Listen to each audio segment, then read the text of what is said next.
Welcome, everyone. So, if you're the kind of person who loves digging into exactly how things work, you are in the exact right place. Today's explainer is just phenomenal.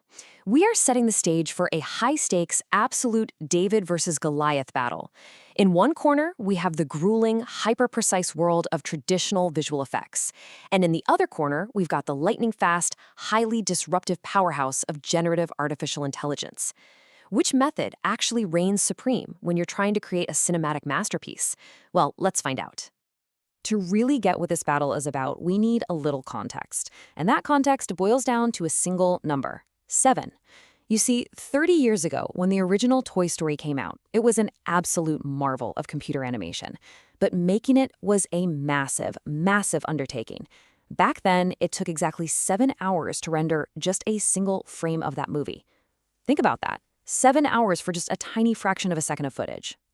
Now fast forward to just 3 years ago when the epic show House of the Dragon premiered. Despite modern computers being quite literally 1,000 times faster than they were back in those Toy Story days, rendering a single frame of a dragon shot for that show still took, you guessed it, 7 hours. Why?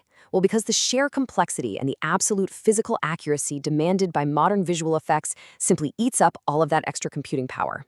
But here is where things get absolutely wild. Today, a modern AI model can generate a full, dynamic, and incredibly realistic video sequence in a mere 7 seconds. Literally, 7 hours versus 7 seconds. This mind-blowing contrast sets up the entire premise of our explainer today. What actually happens when the painstaking precision of human-led VFX goes head-to-head with the unbelievable breakneck speed of AI? Okay, let's dive into this. Section 1, the ultimate creative challenge, Eric versus Higgsfield. So to truly test this out, a seasoned VFX artist named Eric actually flew all the way to a stunning waterfall in Iceland just to shoot raw plates for a dragon sequence. He then challenged a major AI company named Higgsfield to a strict no-takebacks competition. The rules were beautifully simple, but honestly highly demanding. Eric builds his shot manually, and Higgsfield generates their version using the exact same raw Icelandic footage. Crucially, there were zero scripts or talking points provided to the AI company, meaning literally zero creative constraints on their end. And the best part? The ultimate winner wouldn't be decided by an algorithm, but by you, the audience. Moving on to Section 2, Contender 1, the traditional VFX process. Let's step into the grueling, painstaking world of traditional visual effects. It's an environment where every single pixel is meticulously calculated by an artist and a machine working together. Now, you would naturally think faster computers mean faster rendering, right? But looking at the evolution of rendering times tells a very different story. 30 years ago, Toy Story used a technique called raise render, which essentially broke objects into tiny pieces and, well, faked the lighting. Fast forward 13 years ago to Munsters University, and frames were taking up to 29 hours to render. Why? Because as computers got faster, artists just stopped faking the light and started calculating real physics. Which brings us right to today. Eric's custom dragon render for this specific project still took 12 hours per frame. And the reason for those 12-hour wait times? It all comes down to ray tracing, or light simulation.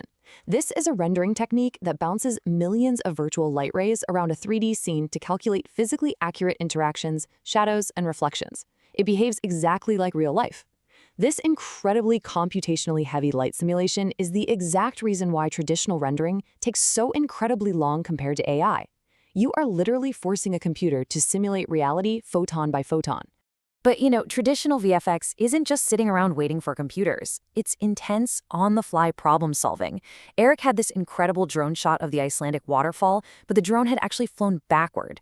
To get the dragon flying forward, he couldn't just reverse the video. Actually, scratch that. If you just hit rewind, the waterfall would flow upwards, which looks ridiculous.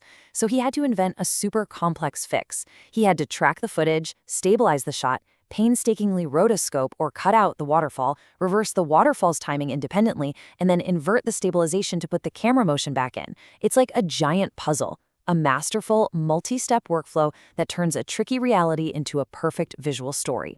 And all of that wild effort leads right back to this staggering number, 12 hours per frame. Eric even brought in a trusted animator named Rowan to handle the really complex flying movements. He ran custom smoke and water simulations in a program called Houdini just so the waterfall would accurately wrap around the dragon's body due to air displacement.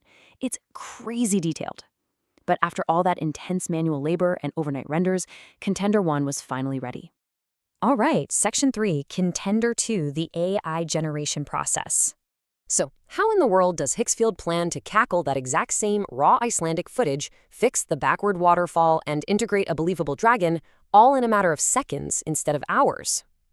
The answer lies in neural network generation. This is an AI model trained on millions of videos that completely bypasses 3D geometry and light simulation altogether. Instead, it simply guesses what the output should look like based on a text prompt. Think back to our definition of ray tracing earlier. Traditional VFX simulates the physics of light. AI, on the other hand, completely throws out the traditional physics rulebook. It doesn't actually know what light is, it just knows what a dragon in a waterfall usually looks like based on its training. So, how did this actually play out in practice? Well, things didn't exactly start perfectly. Their initial video-to-video model failed spectacularly, trying to process Eric's footage. So they smartly pivoted to an image-to-video model, using only the very first frame of the Icelandic footage as a starting point. And amazingly, this instantly fixed Eric's reverse waterfall problem without a single second of rotoscoping. However, the AI severely struggled with specific, exact directions. In fact, it famously replaced Eric in the video with a totally different guy named Adel. As Eric jokingly pointed out later, identity theft is not a joke. Which brings us to Section 4, comparing the results, the head-to-hide.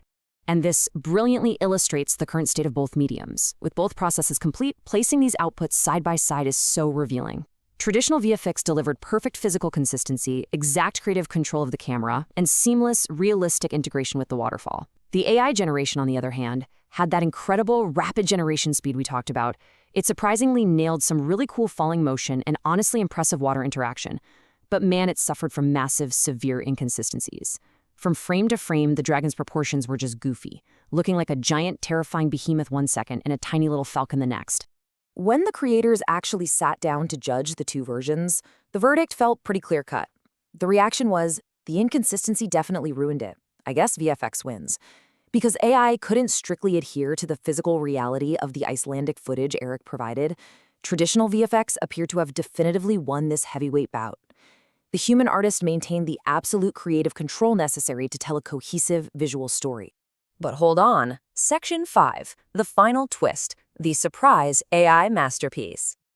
Just when it felt like the showdown was totally wrapped up, Higgsfield secretly sent over one final surprise version.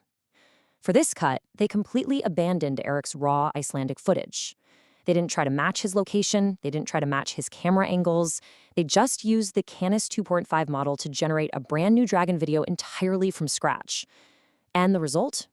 No way around it. It was stunning. It had incredible sound design, arguably better acting than Eric's original green screen performance, and an undeniably epic cinematic feel that was completely jaw-dropping. Eric's reaction to this surprise video is captured perfectly right here. He reluctantly, but very honestly admitted, "It's a lot better." I think that's where AI can shine a little bit, when it can make everything from scratch. And, this is a really profound realization. AI is currently at its absolute most powerful when it acts as the sole creator, when it has a completely blank canvas, rather than when it is forced to match a human's highly specific, pre-existing vision. So let's bring this whole thing together. The human vision requires strict control. If you have shot reality, like a very specific waterfall in Iceland, and you need visual effects to match it perfectly, you absolutely still need traditional VFX. It is authentic, but heavily constrained. On the other side, the AI canvas excels at pure generation. It creates entirely new concepts from scratch, with absolutely beautiful aesthetics. But you hand over that granular, precise directorial control directly to the machine. AI is an incredible tool for pure ideation and generation, for sure. But traditional VFX is still the absolute requirement if you need total control over a specific reality. Which brings us to the ultimate question, and it's one that I am passing directly to you.